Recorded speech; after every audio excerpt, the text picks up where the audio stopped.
জানতেন না, উনি একমাত্র হলো ইংলিশ স্পিকিং। উর্দু না? হ্যাঁ, উর্দু না মনে হয়। না না, উর্দু উনি কিছু না, উনি একটা মাত্র উর্দু অথচ শব্দ উনি বলেন বলেছেন। উর্দুই হবে রাষ্ট্রভাষা। উনি একমাত্র উর্দু কথা বলেছেন, পাকিস্তান জিন্দাবাদ। এটা একমাত্র। এর ছাড়া ওনার কোনো উর্দু বক্তৃতা শোনা যায় না, সবল ইংরেজি। উনি ঢাকায় বক্তৃতা করলেন, সেটা হলো এই যে there shall be no other language but Urdu, Urdu and Urdu shall be the state language of Pakistan. ইংরেজিতে বলবেন। মানে এত জোর দিলেন। হ্যাঁ, এই কথা বলার পরে যাওয়া বার্তাই হলো, তখন ওনার সামনে আপত্তি হয়েছে।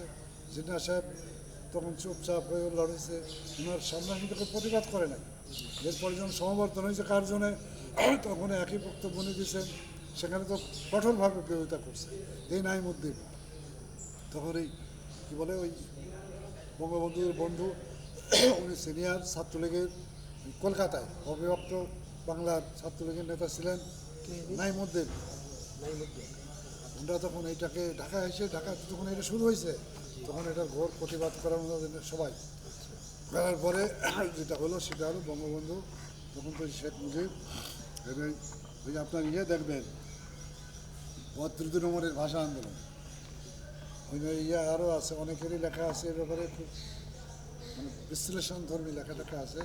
তো যাই হোক, এইসব আপনি যেটা বললেন যে অখণ্ড ভারত বা উপমহাদেশ এক থাকলে ভালো হতো, কিন্তু এখন তো আমরা দেখতে পাচ্ছি যে ভারতে হিন্দুত্ববাদী একটি সরকার রয়েছে, সেখানে মুসলমানদের কী অবস্থা? কী হতো? এখন তো ভারতে একটি হিন্দুত্ববাদী সরকার রয়েছে, হ্যাঁ, সেক্ষেত্রে মুসলমানরা কি নিরাপদ থাকতো বলে? আর এটা ভারতে হিন্দুত্ববাদী সরকার এই মোদী গভর্নমেন্ট এসে বানাইছে, মোদিরা এসে বিজেপি চালু করছে।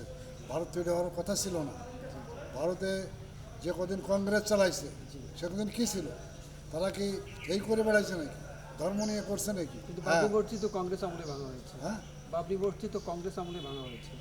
আমি বলি কংগ্রেস নেতারা আপনার প্রথম যখন 47 সালে নেহেরু শপথ নিচ্ছেন, এই শপথ অনুষ্ঠানে কিছু সাম্প্রদায়িক ব্যাপার আছে, মানে সেইখানে যে ঘটনাটা আমি জানি, দেখছি, শুনছি পরবর্তীতে, যে সেখানে মোহাম্মদ আলী জিন্না, ডক্টর আম্বেদকর এই দুজনকে জাতি দিয়েছিল না, আর সব ছিল গেরুয়া, যে হুজুর মুজুর মানে ওদের এই ধর্মীয় নেতারা সবাই থাকে আগুন প্রদক্ষিণ করে টরে শপথ নেওয়া নিয়ে করছে। এই আপনার কী বলে জওহরলাল নেহরু মন্ত্রী বলছেন। তা এইটুক জওহরলাল নেহরু খুবই উদারপন্থী লোক, খুবই মানে কী বলে যে সাম্যপন্থী লোক, অনেকটা ছিলেন আর কি, প্রগতিশীল লাইনের লোক। তারপরে উনি যতদিন ছিলেন 64 সাল পর্যন্ত বোধহয় উনি ছিলেন নাকি সম্ভবত। তখন এইসব ভারত, তখন ইন্দিরা গান্ধী যখন আসলেন, ওর পরে লাল বাহাদুর শাস্ত্রী কেন মারা গেলেন, এসব অনেক কাহিনী, অনেক ঘটনা। ইন্দিরা গান্ধী যখন নিহত হচ্ছেন তার আগ পর্যন্ত যে চন্দ্রশেখর টেকা যারা করছে মোরা দেশের ইত্যাদি যারা, তারা এইসব লাইনে অসাম্প্রদায়িক পরিবেশ ছিল, এইসবকে ভাবে নাই। এটা শুধু এরা এসে ক্ষমতা যাওয়ার জন্য সেখানে এটা করছে। তবে আমি আপনারা জানতে চাচ্ছি সেটা হলো এই, যদি ইউনাইটেড ইন্ডিয়া থাকতো উপমহাদেশে, তখন অন্য কাহিনী হতো। মুসলমানরা কোন কোন প্রদেশে সংখ্যাগরিষ্ঠ, শুধু বাংলায় না, উত্তরপ্রদেশ আছে না, কেরালা আছে না, তারপরে কি বলে যে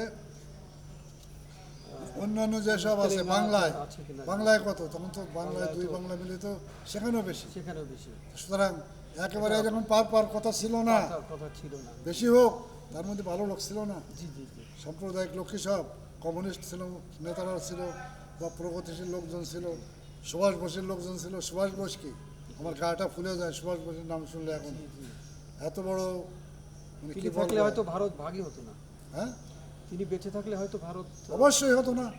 আমি এখনো বিশ্বাস করি সুভাষবাবু যদি থাকতেন, বা যদি এই অন্তর্ধান না হতো, অবশ্যই ভারত ভাগ হতো। এবং সুভাষ বোসকে অন্ধকারে নিয়ে গেল এই কংগ্রেস গভর্নমেন্ট, কেউ জাতিকে কিছু বুঝতেই দিল না তার সম্বন্ধে। তার মৃত্যুর রহস্য এখনো অনধিকারিত, কি শুনবেন আপনি? তাকে সে মরে গেছে, সে যুদ্ধ অপরাধী হিসাবে ট্রিট হবে। যারা বিজয়ী শক্তির কাছে এই ভয়ে তিনি আত্মগোপনে ছিলেন, এর সত্য। উনি 85 সালে মারা গেছেন বলে লাস্ট মুখার্জি কমিশন বলতেছে, সেটাও আমি দেখেছি। 85 সালে বলছেন? হ্যাঁ, উত্তরপ্রদেশে সরজু নদীর তীরে 17 জন লোক থেকে তাকে দাফন করছে। তিনি একেবারে ইন ডিসগাইজ, ওই যে সাধুর বেশে ছিলেন, সাধুর বেশে ছিলেন, সেটা ওনার কিছু নিজস্ব লোকজনরা জানতো, কিন্তু ওনার যে সমস্ত বাক্সপত্র জিনিসপত্র উনি পাওয়া গেছে সেটা কোর্টের নির্দেশে খোলার পরে দেখা গেছে সবই সুভাষ বসু। আচ্ছা, আমার আর একটা কৌতূহল ছিল জানা, সেটা হচ্ছে এই যে আমরা এখন যেখানে দাঁড়িয়ে রয়েছি, নড়াইল, যশোর, খুলনা, বাগেরহাট, এইটা ভারতের অন্তর্ভুক্ত হওয়ার বিষয় ছিল, এবং মুর্শিদাবাদ যেটা সেটা পাকিস্তানের অন্তর্ভুক্ত হওয়ার বিষয় ছিল। এরকম কোনো বিষয় আদৌ ছিল কিনা, বা এর প্রেক্ষাপটটা কেমন ছিল? এইটা তো ধরেন আমাদের জানা কথা না, এটা শোনা কথা। তবে এরকম কোনো আইডিয়া যদি কারোর থেকে থাকতে পারে এটা, কারণ ধরেন স্বার্থন্বেষী লোকজন তো আছে এখানে, হিন্দু নেতারা বেশি ছিলেন। যেহেতু মুর্শিদাবাদ হ্যাঁ? মুর্শিদাবাদ যেহেতু মুসলমান বেশি, জি, ওরা পাকিস্তানে আসতে চাবে, মুর্শিদাবাদ, মালদা। তাদেরকে দেওয়া হবে, এরকম এই থাকতে টপিকসে পারে। আর ইয়া করার এই টপিকস সেটা ঠিক আছে।